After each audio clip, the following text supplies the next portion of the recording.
that is just the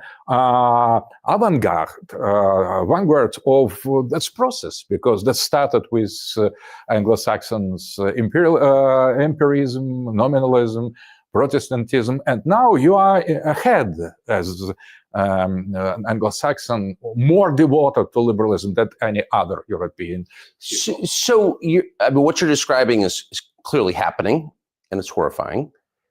But it's not the definition of liberalism I have in mind when I describe myself as what we say in the United States as a classical liberal. Right? So you think of liberalism as individual freedom and choice from slavery, right? So the options as we conceived them as I was growing up were the individual who can follow his conscience, say what he thinks, defend himself against the state, versus the statism, the totalitarianism embodied in the government that you fought against, the Soviet government.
But by the way, I think you can see the Excel sheet now that I have become.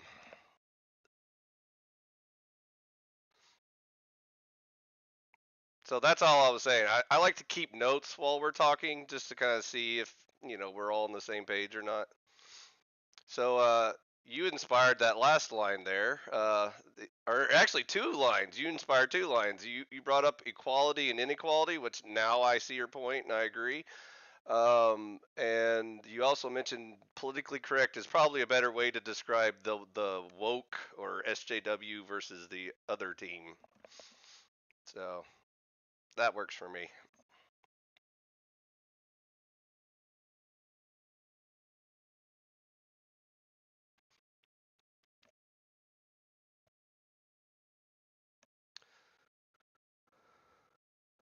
Bit that. Remember the trick question? I'm gonna leave it that way for people that didn't hear the answer because I want to see if that's what if they agree if that's correct or not. Oh, my only comment on the equality thing, I hope people understand what we mean by that. We don't mean that right wing people feel like blacks and whites are not equal or something like that. We're saying that the idea that all humans are equal is what this left wing bullshit it's about. That's why they can't even discern the difference between like men and women or whatever and all that jazz. So um, I mean inequality in the sense like in the capitalist sense of like, there are people that produce value and there are people that don't produce value and that's the way the market works and so on. So stuff like that.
efficient to,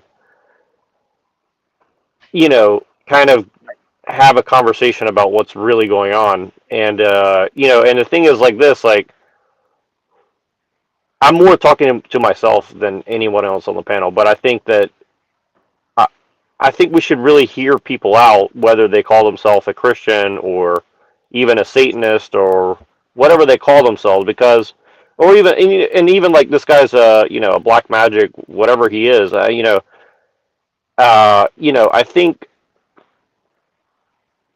we're talking about a mixture of things. We're talking about religion, we're talking about philosophy, we're talking about culture, we're talking about family, we're talking about what it means to be a human being, and we're definitely talking about statecraft, right? And so we have to understand that whatever these people are up to, everything's going to head back to statecraft for some end. And I think that taking people at face value from a moral standpoint, and trying to judge that is it's effective to make you feel like you're a good person, but I think at the end of the day, like, we really need to try and comprehend, like, what exactly are their ulterior motives potentially, and I think that that's just way more interesting. You're right, and you're wise to be cautious for us not to jump to conclusions. That could be part of the narrative shaping as well. So, yeah, observation. Fruity patchouli. You're muted, Pilleater, when you were chatting. Just having fruity pebbles, but I wanted to be more constructive. You sent me a little bottom right image of the tweet. Okay, I was just trying to, where was it? It was, here. We'll play this from iFi. Oh, hey, I'm back. I'm having so many senior moments. Have long debated over whether it is the collective or the individual who should be viewed as superior and of more value, but rarely has a consensus been met. This unresolved debate is important because the prevailing views on this issue often determine how a society organizes itself, and thus the quality of life for its citizens. In this lecture, we are going to examine a critique of collectivism by one of the most prolific philosophers of the 20th century, Ludwig von Mises. Mises was born in 1881 in the Austro-Hungarian Empire and is best known for his contributions to the field of economics. However, he also made important contributions to many other fields including epistemology, ethics, political philosophy, social theory, and history. Throughout his life, Mises always showed a concern for defending individual freedoms, as he saw them as essential for lasting peace and prosperity. Consequently, he was also concerned with combating collectivism. The meanings of the terms collectivism and individualism, like many of the terms used in political discourse, are quite ambiguous. However, when discussing them, the issue which is usually of most concern is whether the goals of the collective should be seen as more important than the goals of the individual, which would be the collectivist position, or whether the goals of the individual should be viewed as supreme, the individualist position. Integral to Mises' critique of the collectivist position was methodological individualism, a doctrine which holds that only individuals act. To Mises, the truth of this was obvious. Only individuals act, and any action by a collective can ultimately be reduced to the actions of various individuals. Ultimate foundations of economic science, Mises has this to say about methodological individualism. In denying independent existence of their own to the collectives, one does not in the least deny the reality of the effects brought about by the cooperation of individuals. One merely establishes the fact that the collectives come into being by the thoughts and actions of individuals, and that they disappear when the individuals adopt a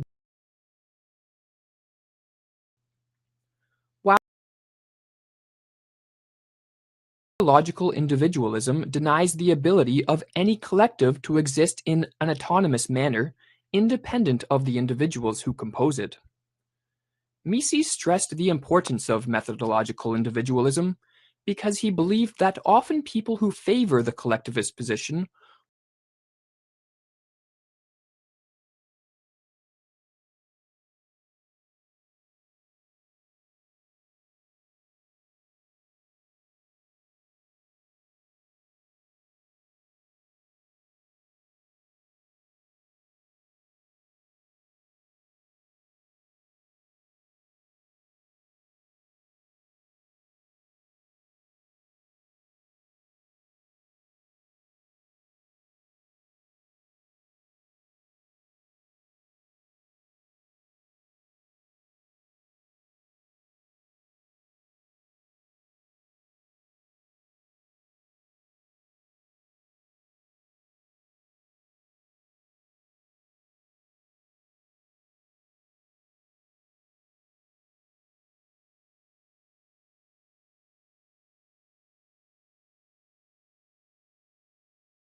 couch all day contemplating the meaning of life. However, in executing one's plans, Mises believed that each individual should respect the rights and freedoms of others. It is important to stress that Mises did not promote individualism because he was somehow against society or other collective entities. Rather, his strong support for individualism was based on his belief that the individualist position was essential for long-term peace and prosperity. Mises believed that when individuals work to achieve their own goals, they readily recognize the mutual benefits that arise from cooperation, voluntary exchange, and the division of labor, and that these social phenomena are not at all incompatible with the individualist position, but rather incompatible with collectivism. Mises conveys this by saying, "The customary terminology misrepresents these things entirely. The philosophy commonly called individualism is a philosophy of social cooperation and the progressive intensification of the social nexus. On the other hand, the application of the basic idea of collectivism cannot result in anything but social disintegration and the perpetuation of armed conflict." Another philosopher who was strongly against collectivism, but likely for different reasons than Mises, was Friedrich Nietzsche. Nietzsche believed that only autonomous individuals are of any worth, and that those who are bound up in the ideals and goals of a collective, or what he called a herd, are really individuals too weak to create their own goals and meaning for life. To conclude this lecture, we will quote a short passage by Nietzsche from his work Thus Spoke Zarathustra, which in a much different style puts forth a somewhat similar view to that of Mises. "Somewhere there are still peoples and herds, but not where we live, my brothers. Here there are states." State? What is that? Well then, open your ears to me, for now I shall speak to you about the death of peoples. State is the name of the coldest of all cold monsters. Coldly it tells lies too, and this lie crawls out of its mouth. I, the state, am the people. That is a lie. Behold how it lures them, the all too many, and how it devours them, chews them, and ruminates.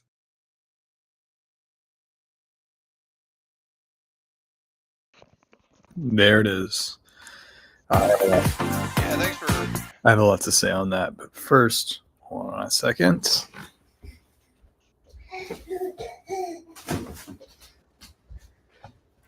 BRB.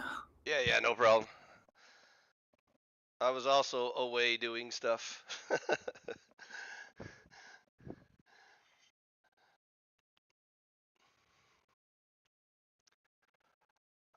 I'd like to go ahead and welcome the people that were watching my restream to me finally getting everything working now, because nothing worked up until now. So as far as you can tell, this is the beginning of the stream. But yeah, I'm a boomer, so you're gonna just have to get over me not being able to do any of this technology. But we're waiting for the host Pilleater to come back. He's running errands real quick, so I'll catch everyone up real quick. We started talking about um, transhumanism, and then we kind of touched on collectives versus individuals, which I was trying to kind of, rehash that old idea that we were talking about previously. And so I just shared a little video that we just watched that kind of inspired me to go about this route. So, and he's back. I would say this. I mean, I do think von Mises has a very analytical ideal between the difference between individualism and collectivism. But I've always taken a Nietzschean route of it, is that I do agree Nietzsche is right, where individuals who do join collective or herds end up not speaking for themselves. In other words, it's a psychological error rather than, something, it's not religious or for a greater good. Usually out of the time, the individual could, with enough education and enough power, create their own institution. In fact, that's ideal. That's what smart people do. And but you just have some people who are psychologically weak and would rather do fill-in ideology and then attract a fake kind of democracy cult-like behavior around them. And I see that a lot on Twitter, particularly autistic people who read probably Michael Parenti once and then tried to control their body and then speak and mimic whatever Michael Parenti said. But they are not Michael Parenti. So they're just stooges for someone else. And then when you try to do debate or criticize them, they can only play the cards which they installed the software in their head. And Yeah.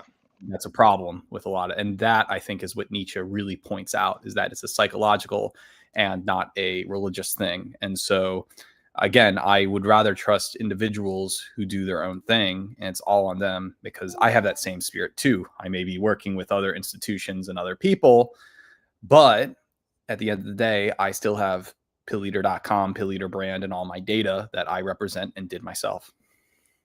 Yep. Pretty much. Hold on a second. Yeah, no, bro.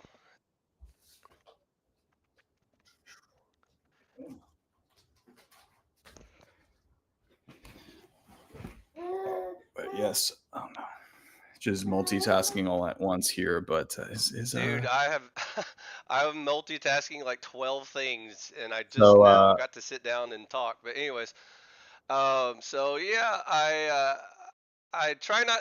I think you're gonna see the futility of this. I purposely created this exercise to show the futility of it, but it's more just for my own personal amusement. Um, when I started this whole, left wing, right wing definition, I was trying to escape all of the just noise that happens anytime you talk to anyone about anything political. And so terms keep changing so often and flip flopped and lose all meaning and stuff like that, to the point where they're just like none of the words are useful. And so I was trying to just basically hit the hard reset button, not just try and like repair one little word at a time, and say, well, in context, this one word kind of means this. I was like, I'm just going to start over from scratch. I'm just going to wipe the slate clean and then say, what are the main words that we can agree on? And so part of the problem is you're going to see like the further we go down this rabbit hole, um, there's a lot of words that are very complex and can obviously stretch beyond just the pure, black and white, left right spectrum. And that's kind of the point that I was trying to make with just going with all the words, because first of all, you can't combine all the words into a pure, left right dichotomy. But I was just seeing how far we could go before it starts breaking down, and then you have to like take into account all the nuance and all the flexibility of certain words that kind of cover both bases. And so uh, I'll try not to take it too serious, but at the same time, I do want to see where it goes. And so um, okay, so going back, I may have to add, I guess, transhumanism to the list and see Yes, you do. what the Yes. okay, so which one is that, left or right wing? Transhumanism. Okay. Okay, so it's really bizarre because there are left and right transhumanists, but we don't want to. Predominantly, like I would say 90%, transhumanism is would you left. say, is it left or right? Left wing. Okay. Transhumanist is left because it gives you the power to do what you want, and it Okay. goes against human nature. So obviously the left wants that, and everyone agrees with that. So that's what Dugan was saying. Dugan was saying the end goal of like classical leftism is to be a transhumanist in like the Terminator or the Matrix, and to become this robot. And it's like, okay, yeah, because that makes sense. If you can be whoever you want with technology, then that's a transhumanist, a leftist value. Okay, so what is the right wing word that's opposite of this word? I would say now, before I wouldn't say naturalism, because there are some right wing people who are religious, but because naturalism disbelieves in the universe there's limits to the universe, but Conservative, traditionalist, like what? Like, yeah, I would say naturalism for now, naturalist. because naturalism means okay, everything is good. That's animals, people, men and women, different people, different. This is the way things are, geography, and you got to respect other people's naturalism. But then it's like Dugan says multipolarity, but I think that's a little skewed word. So you could say naturalism versus transhumanism. Okay. For So now. I'll put it in my notes, and then like if we really want to deep dive into it and really pick it apart and all that stuff, we can get to it eventually. But like I said, I just want to see where this takes us. Like if we can agree on terms, and if they predominate in one group or the other is kind of the point of this little exercise that I stirred up. So Gen X hi Jeff. Gen X Jeff. Yeah, he writes, I'm with Nietzsche. They are just weak minds. And he wrote, these Mises and Nietzsche guys seem rather based. Oh yeah, Mises psychological. is the basiest of all the Basians. But anyways, also I'm also a fan of this dude called Rothbard. I don't know if you've heard of him. Rothbard.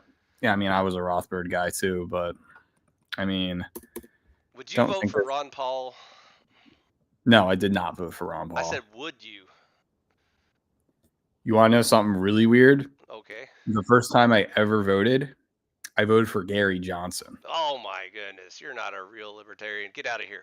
Yeah, that's what I'm saying. This was like that's 17 years ago. That's like, yeah, because I thought, okay, Gary Johnson's libertarian. I'm not going to vote Obama. I'm not going to vote Romney. I'm going to vote Johnson. Because I was like at my teenager self. I was like, yeah, that's awesome. You didn't want a Mormon president? That would have been a first. No, I just thought he was just dumb. I thought he was just some crooked. And then I thought Obama wasn't doing anything because it was a form of liberalism. So I voted Johnson thinking, okay, that's common sense. And this is like being an idealistic teenager, of course. But also, you're obviously racist if you're not voting for Obama. So exactly. Yeah, I knew that claptrap even as a teenager. Oh, you must be racist if you don't. I'm like, yeah, that's a setup. That's why I didn't vote for Obama. Yep. Just go ahead and put your white hood on and admit it. But it's like, again, as I said, like the other night, it's like I was talking to my friend Tiger. I'm like, Obama is probably we were talking with you, but he said Obama's probably white. So it's like, doesn't matter. Saying, he's like the most whitest president ever. his Yeah, we white were talking mom. about it. I just, oh my God. Yeah, we were talking about it yesterday. It's like, I was like, I thought that was Tiger. I'm like, no, that was you. No, I was that like, was me. I forgot. I'm just, It was I-Fi all along. you know, if I wasn't Tiger Jin who said that, I was talking to Tiger Jin last night. I was like, man, I was talking to you. Okay. Because you said Obama's white. I'm like, yes, Obama is a white man with dark skin. He isn't. Because remember when Herman, what was his name? It was Herman Johnson, or was it Herman Cain? Herman Cain, when he was alive, one of his points was, you want to vote for me because I'm one of the real black president of the United States. I am more blacker than Obama. And I think he's right. I think Herman Cain was absolutely correct in his conviction. He's saying, I know what black America wants. I'm a black president. Obama is a white president. And he literally like kind of paraphrased that. And then this was like 2010, 2011. And I was kind of amazed because I was like, yeah, that is actually true. It made me think about race and that like weird when Herman Cain was alive saying like his whole 777 plan, I'm the real black president. Yeah. It's kind of funny. I think Biden's more black than Obama, but I don't know. It just depends on, what hood you're from. But, but anyways. Depending if you think like the Irish Americans still are like, they think a certain way. But then, I mean, Biden has more like, gangster speak and stuff like that. He knows how to rap with the homies and stuff. And so.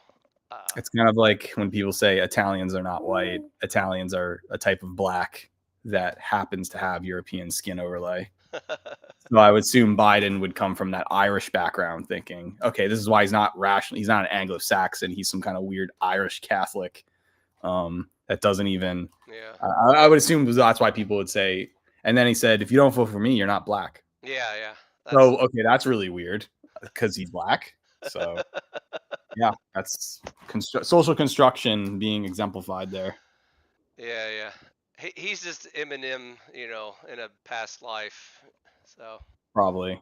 But especially Hunter I would say, is probably black. Hunter is definitely black. There's no doubt in my mind.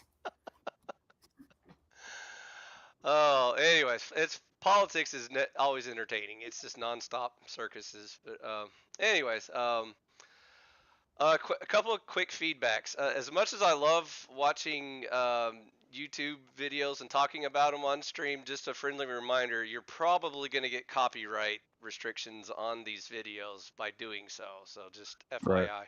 That's what I was saying earlier, being like, okay, what if I play a video with a song in it and then the copyright strike gets... Or that's even what just other YouTube videos, like the video we just watched is probably. Well, I began with watching Charlie with him talking about Berenstain Bears conspiracy. Right, right. And I'm like, okay, this is like a 4 million viewed video, and I'm like, okay, we're talking about Berenstain versus Berenstein. Yeah. And it's like the most common like conspiracy of all, and it's like, well, that's what I thought, yeah. But just again, Machine FYI, does it without any care. He'll just play like a music song. That's why all of his videos are copyrighted. Because if you ever restream from TML's stream, your restream will get copyrighted every single time because he doesn't care. He plays like whatever in the background. The thing is, here's what's this video. If I end it, will be connected, I guess, to my Odyssey. So it'll be copied to the Odyssey, which you can download. And there's no copy striking on Odyssey, which then you can on Internet Archive. It's like, okay, it'll go down on YouTube, but be proxied on Odyssey and BitChute. I'm just letting you know from your YouTube account. Like, if you ever plan to monetize in the future. No. Oh, fuck no. I've been striked for hate speech like 4 times. Okay. I was just saying, I didn't know. I've been striked for like hate speech, and when it's copied, they just take it down anyway. But then what I do is I use JDownloader to copy the video, put it on internet, or let Odyssey BitChute Oxy it, then download it, and then put it on Internet Archive.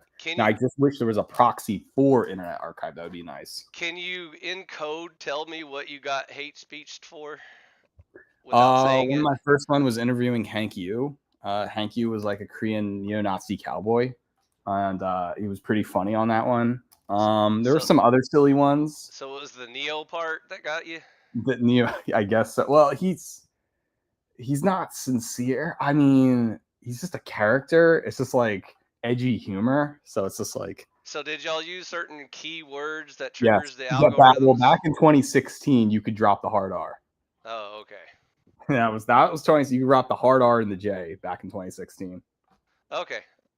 And this was like 8. Yeah, that was like a lot of views, like 30,000 views. This is why I've contemplated whether or not even to do a YouTube channel, because like so far the only reason why I'm using YouTube is because it's so convenient to like instantly live stream Right. and record to your YouTube Nobody's channel. you can't do this on TikTok, and you certainly can't do this on like Twitter has Twitter Spaces, but that's a clone of Discord. And it's Yeah. like Twitter Spaces is just like normie Discord. But Discord is also just like fringe, so I wouldn't recommend Discord either. That's kind of honeypotted. Yeah. Twitter Spaces is just like pro algorithm, pro. But another problem I hate about Twitter Spaces is that it does record, but it goes in your Twitter data file, and you don't have like a third-party recording service to record Twitter Spaces. You got to go on YouTube and do that. So it's like really broken tech that feels way too like I don't know why, because there's so many good stuff recorded on Twitter Space. Lost in time. Never happened. So then I thought about kind of like, parallel posting to like Rumble or BitChute or something to see if it will I actually do that on BitChute. survive the internet. And so, I do BitChute, Odyssey, Internet Archive. But Rumble, it's a little laggy, Rumble. I don't recommend Rumble. Yeah, so far I've noticed Rumble is like lag king. It's like only American Renaissance is on there, so it's like whatever. Yeah. And Andrew Tate. Yeah. So I'm still not seriously getting into, live streaming yet or whatever, but I'm kind of using YouTube as like taking some, video notes for me. Like, when I have a good idea about something, I'll just kind of remind myself, oh, I should talk about that in the future. So, but I'll see if it ever becomes serious or not. But this morning reminded me, when you're a boomer, dude, it's like so hard just to accomplish such simple little things, like stream movie while show a background, it's like I thought I could accomplish that. I tried to, walk and chew bubblegum at the same time, but I accomplished neither. So this is like an unpaid StreamYard basic. So all this really is just the 6 overlay screen, sharing screen to YouTube, default blue with a default liner, because like then you pay $20 a month to get like the machine live stuff, and it's like it's not worth it. It's not worth spending like $300 for just a year.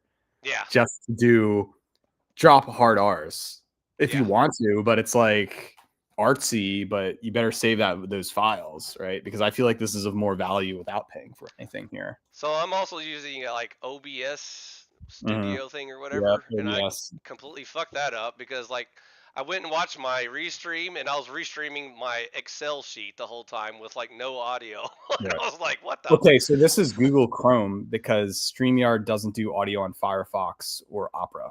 So it's like you have to use Google Chrome if doing from here and from YouTube video. Yeah. So really stupid, but whatever. That's the tech. Yep. So like I said, I wasn't able to actually show my notes while I was streaming to myself. So I was like, oh, forget it. I'll just do the seashell and talk over. So good enough. Is what it is. Well, I have a job interview in 30 minutes. All right, dude. I gotta end the stream right now. I gotta randomly catch you whenever. So and then I'll catch that. But the thing is, the ideal is hopefully I can do these more often, because now that I have. This is running on the M1 Mac, so like last night it was like a 4 GB RAM. It was like really choppy. See the total difference if I put it on the M1 Mac. It's like very like smooth, better, higher quality. I'm not going to do it on the MacBook Air. I better do it on the M1. But ideally, definitely should record it on this computer for sure. So I can just get if machine is not doing anything, then I can just do my stuff here. But Sweet. I guess I'll talk to you guys then. Okay. All right, later, dude. All right. Cheers. It goes